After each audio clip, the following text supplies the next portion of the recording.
Are you feeling stuck, unmotivated, or like you've hit a wall? I get it. I've been there. But here's the thing. It's not about finding motivation.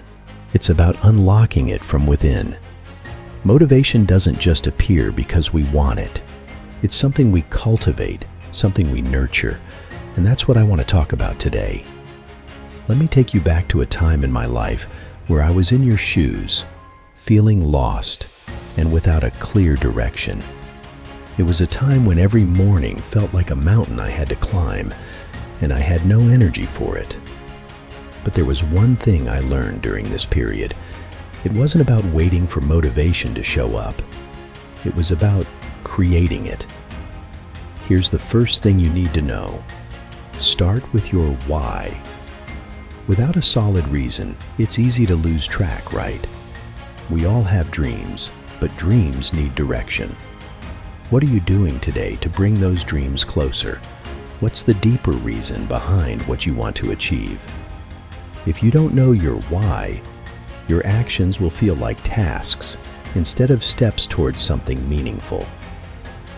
Find your why and let that guide you when motivation seems scarce. I remember back in the day when I was working on a project I didn't feel passionate about, and it drained me. One morning, I sat down and asked myself, why am I doing this? That simple question led me to reevaluate everything.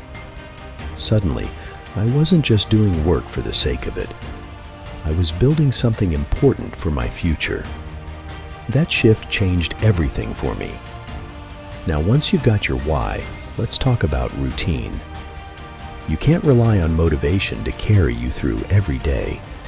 Motivation is like a spark, but routine is the fire that keeps burning. This was a tough one for me. I used to wait for those moments of inspiration. But the truth is, those moments don't come when you need them the most. What works is the small, consistent habits we build. One thing that helped me was focusing on the small wins.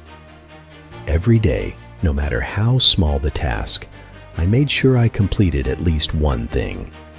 That tiny accomplishment sparked a sense of pride, and suddenly, I felt like I could take on the next challenge. Routine doesn't need to be perfect. It just needs to be consistent.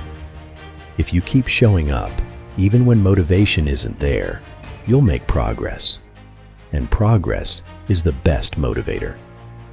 But here's a crucial part of the journey that many overlook: self-compassion. You'll hit bumps along the way. Trust me, I've faced setbacks that made me question everything. But here's what I wish I knew sooner. It's okay to not be perfect. It's okay to have days where things don't go as planned. The key is to be kind to yourself and not give up. When I finally understood that, it took the pressure off and allowed me to approach my goals with patience and grace. The journey isn't linear, but as long as you're moving forward, you're making progress. And finally, reflection.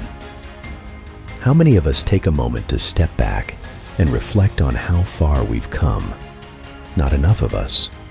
We're always so focused on the destination, but I've learned that growth happens in the small moments, the tiny victories that build over time.